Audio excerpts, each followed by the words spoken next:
Mu kalulu akawedde ak'Ekenya twalaba Uhuru Kenyatta nga takwatagana na Ruto eyali omumyuka we, era oba oliawo teri yali amanyi nti Ruto ate oluvannyuma alirangirirwa nga pulezidenti wa Kenya.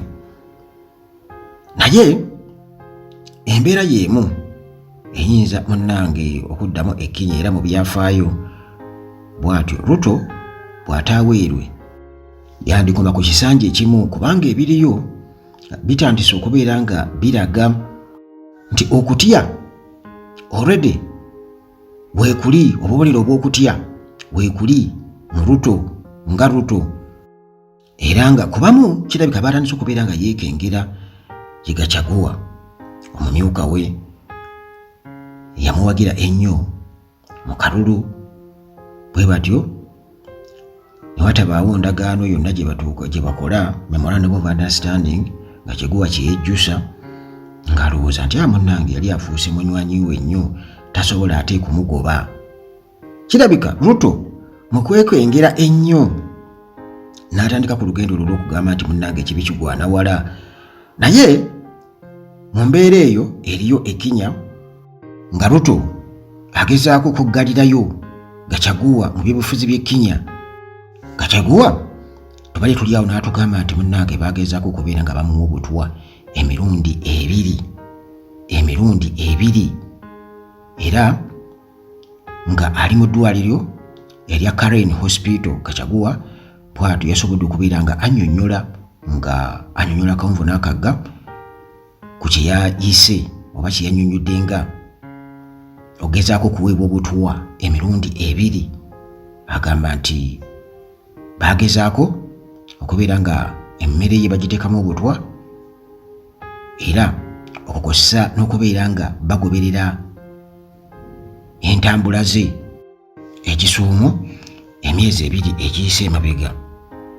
Agamba nti omundi ogwasooka kansooke mbabuulire nti August ng'enaku z'omwezi 3 ekisuumu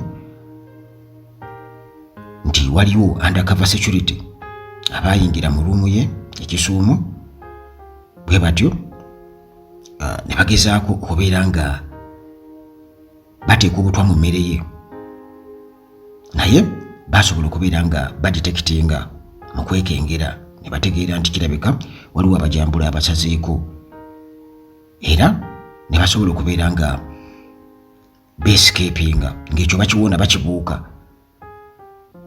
Era ategeeza nti nalina kuttibwa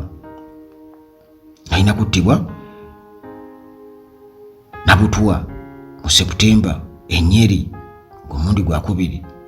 Ttiimu endala bwe yajja ne bagezaako era okubeera nga bateeka obutwa mu mmere ye bwe baali mu Kikuyu Council of Elders.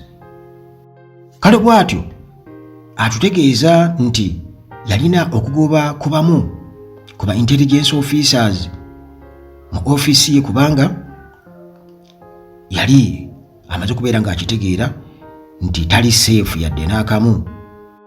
Bw'atyo era n'ayongera okubeera nga yeemulugunya mu ngeri y'okwewuunya, yeemulugunya ku Ruto okubeera nti yamuggyeko security nga ali ku kitanda mu ddwaliro erya Karen Hospital.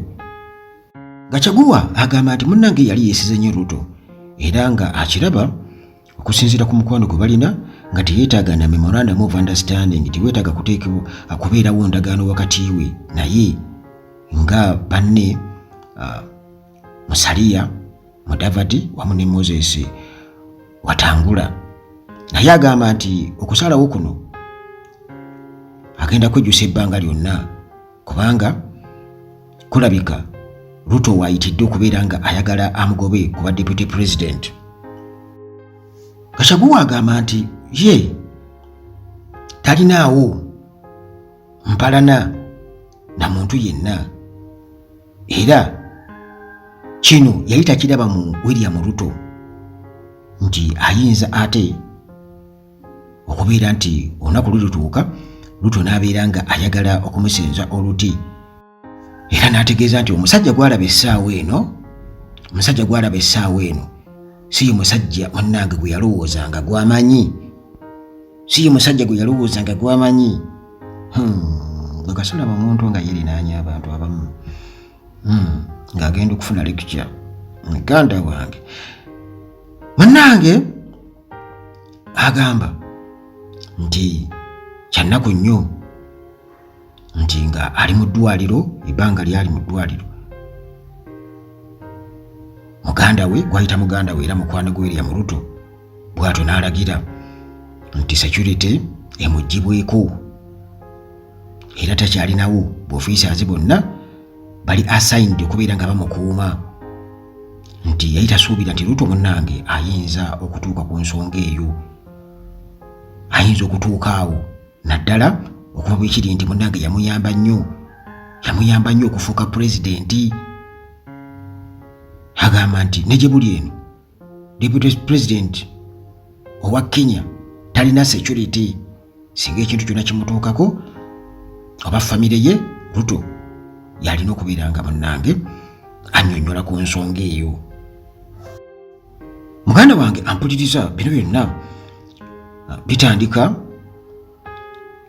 emyezi egiyise emabega, ebyobufuzi munnange okubeera nti byajjamu obunkenke mu ggwanga erya Kenya, nga deputy president yeesanga nga munnange ali mu katu ak'amaanyi, deputy president Rigathi Gachagua, anti munnange parliament bwetyo yasalawo emuggyemu obwesige ennaku 10 eziyise emabega, era nga okuggibwamu obwesige tekyajjanga ekyewuunyisa, kubanga waliwo obutakkaanya bunene nnyo wakati we ne boosi we William Ruto.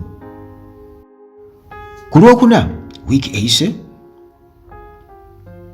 Upper House eya Kenya Senate basazeewo ne bayimiriza okugoba kwa Gachagua, nga Gachagua ye ali mu ddwaliro, yabadde atwaliddwa nga alina obulumi mu kifuba obutagambika, era teyasobodde munnange kubeera nga abeerawo, nga Senate etunula mu nsonga ze mu kujulira kwe. Kati munnange akyali mu ddwaliro eyo, ate afuna amawulire nti already nti President Ruto yamaze dde okubeera nga nominatinga Interior Cabinet Secretary Professor Kithure Kindiki nga deputy president omupya, era ono munnange bw'atyo yalondeddwa mu maanyi parliament, era munnange n'abeera nga alindiridde bulindirizi kubeera nti alayizibwa mu kaseera akatono ennyo ewatali kulindalinda. Babadde bannamulayiza ku Lwamukaaga nga 19. Kati munnange singa teyabadde kooti kubeera nga eragira nga eyimiriza Ruto ne parliament okunominatinga vice president omupya n'okumuapprovinga deputy president omupya, munnange Gachagua kitegeeza nti yandibadde already ali ku kikoligo eky'amaanyi, kubanga olwo yandibadde agenze ku kikoligo kya myaka 10 nga bamugobye mu active politics, oluvannyuma lw'okubeera nti babadde bamuggyemu obwesige. Myaka 10 nga bamuggaliddeyo, singa oli yabadde amaze okubeera nga alayizibwa ne watabawo kikolebwa kooti oba kuyimiriza, awo Ruto yali badde assa ekikko bagamba oyo naye muwonye emyaka 10 wanaagenda okuviira eyo, era nga kyenkoze nkikoze eki. Naye muganda wange nga bwe nkugambye nti ennaku zituuka ne ziggwayo oboolyawo ebintu ne bikyuka mu ngeri etategeerekeka, kooti laba bwekola ki, bweyimiriza babitunulemu balabe. Kaakati Gachagua yabadde amaze okubeera nga asiibulwa okuva mu Karen Hospital, era nga yeyasabye asiibulwe, era yabadde ava mu ddwaliro n'ayogerako eri bannamawulire, era mu ngeri yonna ng'alina okubeera nga ayogera asobole okubuulira ensi nti bannange bino bye byantuukako.